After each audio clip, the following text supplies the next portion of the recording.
সেনাপ্রধান সবসময় আমাদের যিনি সেনাপ্রধান এখন আছেন, অন্তর্বর্তীকালীন সরকারের সময় ছিলেন, শেখ হাসিনার সময়ও তিনি ছিলেন, সেই সেনাপ্রধান সবসময় বলে এসেছিলেন যে নির্বাচিত সরকার এলে, মানে 5 আগস্টে ঘটনার পরে নির্বাচিত সরকার এলে সেনাবাহিনী ব্যারাকে ফিরে যাবে। এখনো যায়নি যে সেনাবাহিনী, এর কারণ কি বলে মনে হয়? অনেকে এই যুক্তি দিচ্ছে যে আর্মি ব্যারাকে ফিরলে নিষিদ্ধ আওয়ামী লীগ কঠোরভাবে মাঠে নামতে পারে, এই জায়গা থেকে সিদ্ধান্ত নেওয়া হচ্ছে না। আমরা একটু আপনার মন্তব্য শুনতে চাই যে সেনাবাহিনী এখনো ব্যারাকে ফিরে যায় নাই। নির্বাচিত সরকার আসছে, 2 মাসের বেশি সময় হলো। ফেব্রুয়ারি 17 না, মার্চ এপ্রিল, হ্যাঁ 2 মাসের বেশি সময়, 2.5 মাসের মতো সময় আছে। যে আওয়ামী লীগ যদি রাজনৈতিকভাবে মাঠে নামে তাহলে তাকে মোকাবেলা করবার মতন তাদের সেই পলিটিক্যাল উইজডম বলেন বা পলিটিক্যাল স্ট্রেংথ বলেন বা পলিটিক্যাল কি বলবো পলিটিক্যাল ক্যাপাসিটি বলেন, সেটাও গভর্নমেন্টের নাই। এর বাইরে তো আমি আসলে কেন সেনাবাহিনী ব্যারাকে ফিরছে না তার জবাব দিতে পারবো না। কারণ একটা যুদ্ধ বিধ্বস্ত দেশ যখন ছিল বাংলাদেশ, সেই সময়ও কিন্তু বঙ্গবন্ধু বাংলাদেশের মাটিতে নেমেই ইন্ডিয়ান আর্মিকে বাধ্য করেছিল চলে যেতে ইন্ডিয়াতে। এটা কিন্তু ওনার একটা বিরাট সাফল্য হিসেবে দেখা হয়, বিরাট সাফল্য। সো সেখানে একটা নতুন গভর্নমেন্ট, বাংলাদেশে কোনো যুদ্ধ হয় নাই, নাম্বার 1। নাম্বার 2, বাংলাদেশ কোনো ওয়ার্স অবস্থায় এখন নাই, আগেও হয় নাই, এখনো নাই। এরকম অবস্থায় সেনাবাহিনী যারা, মানে আমার সবসময় আমাদের সেনাবাহিনী প্রধানকে মনে হয়েছে যে উনি যা বলছেন উনি সেটা মিন করছেন। উনি বলেছেন আমি টায়ার্ড, আমি ক্লান্ত হয়ে গেছি এই সিভিল দায়িত্ব পালন করতে করতে, that is not my job. এটা নির্বাচিত সরকারের ব্যর্থতা।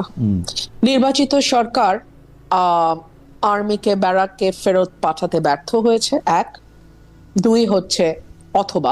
2 হচ্ছে নির্বাচিত সরকার স্বীকার করে নিচ্ছে যে বাংলাদেশের আইন শৃঙ্খলা পরিস্থিতি ঠিক রাখা, মানে অ্যাটলিস্ট লিভেবল রাখা। বাংলাদেশের আইন শৃঙ্খলা পরিস্থিতি 5ই আগস্টের পর ঠিক বলাটা খুবই মানে ভুল হবে। হ্যাঁ, লিভেবল বাংলাদেশ রাখা, সেই ক্যাপাসিটি, সেই কম্পিটেন্স গভর্নমেন্টের নাই। 3 হচ্ছে এই সরকার একই সঙ্গে এই বার্তাও দিচ্ছে, আমাদের হোম মিনিস্টার ভেরি ইন্টারেস্টিংলি ওনার সকল বিষয় বুৎপত্তি আছে আলহামদুলিল্লাহ মাশাআল্লাহ। উনি যদি একটু মাটিতে নেমে এসে, মানে সংবিধানের বইয়ের থেকে মাটিতে নেমে এসে আইন শৃঙ্খলাটার দিকে একটু তাকাইতেন, যদি মবের দিকে একটু নজর দিতেন, যদি ওনার দলের নেতাকর্মীদের চাঁদাবাজি এবং এলাকায় এলাকায় যে দখলদারিত্ব সেটার দিকে নজর দিতেন, কিংবা ধরুন এই যে হরে দরে কশ্যপ গোত্রের মতন মামলা হচ্ছে হরে দরে, হ্যাঁ সেগুলোর দিকে একটু মানে নজরদারিটা বাড়াইতেন, তাহলে হয়তো মানে আর্মি ব্যারাকে ফিরে যেতে পারতো, তাহলে হয়তো বাংলাদেশের মানুষ আরেকটু পিসফুলি ঘুমাইতে পারতো, তাহলে হয়তো যারা কোনো দল করে না তারা আরেকটু বেশি নিরাপদ বোধ করতো। আমার কাছে এটাই মনে হয়। আমি বিএনপি কে অলওয়েজ বলি unsmart party.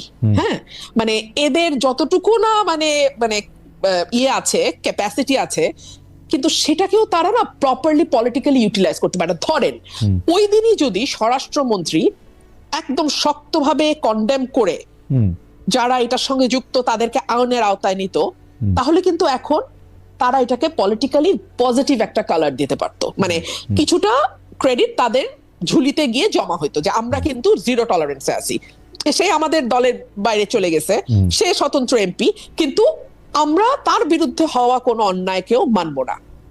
It's a very beautiful message from the government side. কিন্তু তারা কিন্তু আমি একটু ডেভিলস অ্যাডভোকেট হই, আপনার ব্যাপারে এইসব সিদ্ধান্ত নেওয়া তো মুশকিল, কারণ আছে আপনি তো একাই 100, আপনি তো ডিসি সাহেবকে ধমকান, তাকে আঙ্গুল তুলে বকা দেন, তাকে মানে বাদ করে দেন। মানে এখন আসলে একটা স্বরাষ্ট্রমন্ত্রী চেয়ারে বসে থেকে আপনার বিরুদ্ধে আক্রমণটা আপনি ইনিশিয়েট করেছেন কিনা সেইটাও তো একটা,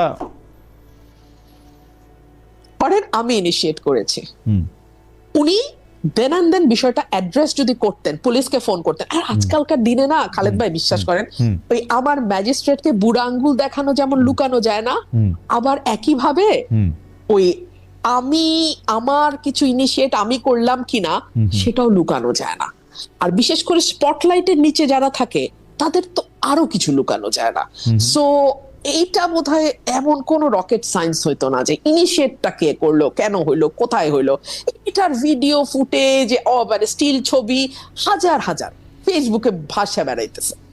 সো আমি জাস্ট বলতেছি কি, এখন আমি ডেভিলস অ্যাডভোকেট হই, মানে বেচারা বিএনপি এটাকে পলিটিক্যালি এনক্যাশ করতে পারতো, কিন্তু বেচারা বিএনপি ওইটুকু মানে হয়তো মনে করছে দরকার নাই 222টা সিট আসে, তারপরে হচ্ছে যে যারা আসে তারা মামুরা আসে, তারা আপনি একজন মানে ইউ আর অ্যাবসলিউটলি রাইট। এই জন্য আমি আমার সংসদের প্রথম দিন বলছিলাম আমরা ফিজিক্সে brute majority is a very bad signal for the ruling party. আমরা আসলে মানে ইয়া পড়তে গিয়ে আমার এটা প্রায় মনে হয় যে থিটা ক্ষুদ্র বলিয়া ওকে উপেক্ষা করা যায় এখানে, মানে ওইটা। আমি পরবর্তী প্রসঙ্গে যাই। সেই পরবর্তী প্রসঙ্গ হচ্ছে জুলাই সনদ। যে জুলাই সনদ বিএনপি অক্ষরে অক্ষরে বাস্তবায়ন করবে এমন কথা আগে স্বরাষ্ট্রমন্ত্রী সালাউদ্দিন সাহেব বলতেন, এখন প্রধানমন্ত্রী তারেক রহমান সাহেবও বলছেন, মানে এখন বলছেন, আগে বলেছেন। অন্তর্বর্তী সরকারের জারি করা অধ্যাদেশ বিষয়ে আমরা দেখছি সরকার পিক এন্ড চুজ করছে, মানে এই গুম অধ্যাদেশ, বিচার বিভাগের আলাদা সচিবালয়, সংবিধান সংস্কার কমিশন এইসব বিষয় বাতিল করে দিয়েছে। এসব নিয়ে কি বলবেন? মানে জুলাই সনদ নিয়ে আপনার অবস্থান কি? এই সরকার যেমন আপনার একটা খুবই ইন্টারেস্টিং অবস্থান আমি দেখি যে সবাই যখন গণপরিষদের, সবাই বলতে মানে বিএনপি ছাড়া বাকি সবাই যখন গণপরিষদ না মানে সংবিধান সংস্কার পরিষদের জন্য আলাদা একটি শপথ নিল, তখন আপনি সেটা নেন নাই। কিন্তু জুলাই সনদ নিয়ে কি তাহলে আপনি বিএনপির সঙ্গে আছেন না জামাতের সঙ্গে আছেন, মানে নাকি আপনি? দেখুন খালেদ ভাই, আমি কয়েকটা বিষয়ে মনে করি সুরাহা হওয়া দরকার। এটা জুলাই সনদে থাকুক আর না থাকুক। এক হচ্ছে সকল ক্ষমতা এক ব্যক্তির হাতে কেন্দ্রীভূত, এই জায়গাটার পরিবর্তন দরকার।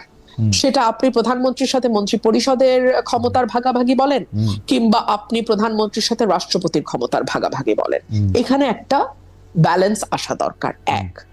দুই হচ্ছে 70 অনুচ্ছেদ কখনোই, আমি যে বললাম যেটা, যে সরকারের সমালোচনা বা সরকারের কোন সিদ্ধান্তের সমালোচনা করার ক্ষেত্রে কখনোই বাধা ছিল না, কিন্তু ভোট দানে বাধা ছিল। এখন যদি কিছু জায়গায় ভোট দানের সেই বাধা তুলে নেওয়া হয়, মানে কিছু জায়গায় বাদ দিয়ে বাকিগুলোতে মানে ভোট দানে কোনো বাধা নাই, হতে পারে। তিন হচ্ছে আমাদের এই যে উইনার টেকস অলের সংস্কৃতি, এবং প্রতিটা ইনস্টিটিউশনের প্রধান, এখন তো শুধু প্রধান না খালেদ ভাই, এখন একেবারে লেজ পর্যন্ত, মানে মাথা ফ্রম হেড টু টো, প্রতিটা লেয়ারে লেয়ারে লেয়ারে এক যারা পাওয়ারে থাকে তাদের একচ্ছত্র আধিপত্য। এই জায়গাটাকে সরিয়ে ইনস্টিটিউশন গুলোকে শক্তিশালী করার জন্য, সেটা আপনি বিচার বিভাগ বলেন, সেটা আপনি আমলাতন্ত্র বলেন, সেটা আপনি পুলিশ বলেন, মানবাধিকার কমিটি, যেটাই হোক, হ্যাঁ, প্রত্যেকটা ইনস্টিটিউশনকে শক্তিশালী করা এবং সেখানে মেরিটোক্রেসিকে প্রাধান্য দেয়া, এর বাইরে আসলে আমার মনে হয় যে মানে these are the very basic things যেখানে আমাদের পরিবর্তন আনতেই হবে। কিন্তু আপনার কাছে মনে হয় না যে আপনার BNP chairperson Tarique Rahman, BNP chairman Tarique Rahman অনেক চেষ্টা করতেছেন, অনেকে বলতেছেন যে তিনি এত বেশি ক্ষমতা বিলিয়ে দিচ্ছেন যে আসলে সালাউদ্দিন সাহেবের মনে প্রধানমন্ত্রী, তিনি হয়তো মানে তিনি বিভিন্ন জায়গায় তো ক্ষমতায়িত করতেছেন অন্যজনের, মানে এই অভিযোগ আমি করতে, মানে আমার কাছে ভালোই লাগে উনি বসে থাকেন, সালাউদ্দিন সাহেব কথা বলেন, ভালোই লাগে। সালাউদ্দিন সাহেবের ওই যে সংবিধান পড়ানো, ও ভালোই লাগে আমার কাছে। তা কিন্তু ঘটনা হইতেছে যে উনি তো ক্ষমতার বিকেন্দ্রীকরণ করতে চেষ্টাই করতেছেন মনে হয়, মানে খোদ সংসদে থাকা অবস্থাতেও কথা বলতে ওকে দিচ্ছেন, খুবই খালেদ ভাই খুবই লো প্রোফাইল মেনটেন করছেন। আমি যদি সরকারকে মানব দেহের সঙ্গে তুলনা করি, মাথা হচ্ছে প্রধানমন্ত্রী। এখন আপনি যদি হাত দিয়ে ভাত না খেয়ে পা দিয়ে ভাত খান, তাহলে একটা লেজে গোবরে অবস্থা হয়ে যাবে না? মানে আইনমন্ত্রীর দায়িত্ব হলো সংবিধানের উপর লেকচার দেওয়া, সেটা যদি স্বরাষ্ট্রমন্ত্রী দেয় তাহলে আসলে আইন শৃঙ্খলাটা কে দেখবে? ওটা কি আইনমন্ত্রী দেখবেন? মানে এই যে একটা লেজে গোবরেকে যদি আপনি বলেন ক্ষমতার ভারসাম্য বিকেন্দ্রীকরণ, তাহলে আমার আর কিছু বলার নাই। কিন্তু আমি একটা লেজে গোবরে দেখতে পাচ্ছি আর কি, মানে এটা আমার সাথে, আমি জানি যারা পার মাতালের মতো দল মানে না করলে এটা একমত হওয়ার কথা। কিন্তু বেঁচে ফারানা, আমি শুধু মানে আপনাকে একটু মনে করাই দিতে চাই যে তৃতীয় টার্মে যখন রেকর্ড করার জন্য টনি ব্লেয়ার প্রধানমন্ত্রী হলেন, যেটা 2005 সালের নির্বাচনে, তখন দেখা যেত যে টনি ব্লেয়ারকে কোনো প্রশ্ন করলেই তিনি চ্যান্সেলর অফ এক্সচেকার, যিনি গর্ডন ব্রাউন, যিনি এবার পরে প্রধানমন্ত্রী হয়েছিলেন, তার কাছেই সবকিছু ঠেলে দিতেন। মানে এটা টেলিভিশনে, সংসদে সবকিছু, এটা তো অসুবিধাটা কি? মানে আমি যদি মনে করি এই উত্তরটা আমার এই কলিগ ভালো দিবেন, তিনি এখন স্বতন্ত্র মানে কি মন্ত্রী, এটা দেখার কি আমার খুব বেশি দরকার আছে? মানে উনি তিনি মানে তিনি অর্থমন্ত্রী ছিলেন গর্ডন ব্রাউন, মানে যদি আমি চ্যান্সেলর অফ দ্য এক্সচেকার, মানে আমি দর্শকদের জন্য বললাম, কিন্তু অর্থমন্ত্রী সকল বিষয়েই আসলে কথা বলতেন সে সময়। আমি আমি আমি আমি এটা শেষ কথা বলি, ওই নির্বাচনে আমাকে আগে লিখে দিতে হয়েছিল ব্লেয়ারকে ভোট দিলে ব্রাউনকে পাবেন। সিরিয়াসলি, প্রথম মানে ব্লেয়ারকে, হ্যাঁ, এবং তাই হয়েছে। মানে তো অসুবিধা কি সালাউদ্দিন, মানে তারেক সাহেবকে ভোট দিলে সালাউদ্দিন সাহেবকে পাইলে? একদম, মানে কোনো অসুবিধা নাই, তারেক সাহেবকে ভোট দিলে পুরো মন্ত্রী পরিষদই পাওয়া যাচ্ছে, তাতেও কোনো অসুবিধা নাই। অসুবিধা হচ্ছে যদি উনি ওনার মন্ত্রণালয়কে সঠিকভাবে, আচ্ছা, একেবারে 100% দেওয়ার পরে উদ্বৃত্ত সময়টা বা উদ্বৃত্ত কাজটা উনি করতেন, তাহলে আর কোনো কথা থাকতো না।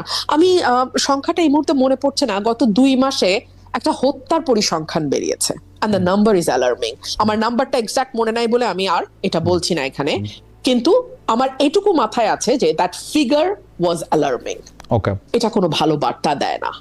একটা নির্বাচিত সরকার থাকা অবস্থায় কুষ্টিয়াতে যে ঘটনাটা ঘটেছে, একজন মাজারের ব্যক্তিকে ধরে নিয়ে এসে দফায় দফায় মেরে তার মৃত্যুকে এনশিওর করা, এবং তারপরের ঘটনা আরো ভয়ানক খালেদ ভাই, তার পরিবার কিংবা তার মুরিদগণ কেউ মামলা করার সাহস করে নাই। আপনি আপনার রাষ্ট্রে এতটুকু সিকিউরিটি একটা মানুষকে দিতে পারছেন না যাতে তার জীবনের অধিকার নিশ্চিত হয়, তা তো পারছেন নাই, আবার তার পরিবার বা তার নিকটাত্মীয়রা মামলা করবে, সেই সাহসটুকুও যখন তারা সঞ্চয় করতে পারে না, তখন সেটা সরকার এবং আরো প্রিসাইসলি স্বরাষ্ট্রমন্ত্রীর ব্যর্থতাকে ইঙ্গিত করে। না, স্বরাষ্ট্রমন্ত্রী এদিকে ব্যর্থ, ওদিকে খারাপ, মানে ইংরেজিতে খারাপ, অঙ্কে ভালো, এরকম তো হতে পারে, তাই না? মানে সবাই, মানে উনি হয়তো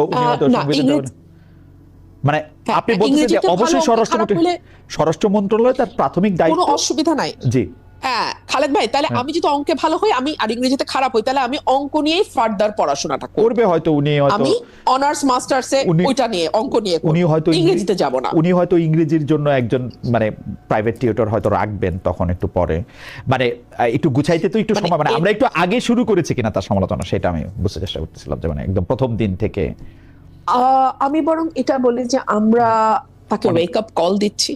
আচ্ছা, ওয়েক আপ কল দিচ্ছেন। যাই হোক, এর মধ্যে ইন দ্য মিন টাইম দর্শক মোহাম্মদ মেহেরাজুল ইসলাম উনি বলছেন, ভাই আমার নাম খালেদ মুহিউদ্দিন, আপনি লিখেছেন যে খালেদা ভাই আপনিও দেখি কুসুম কুসুম প্রশ্ন করতেছেন।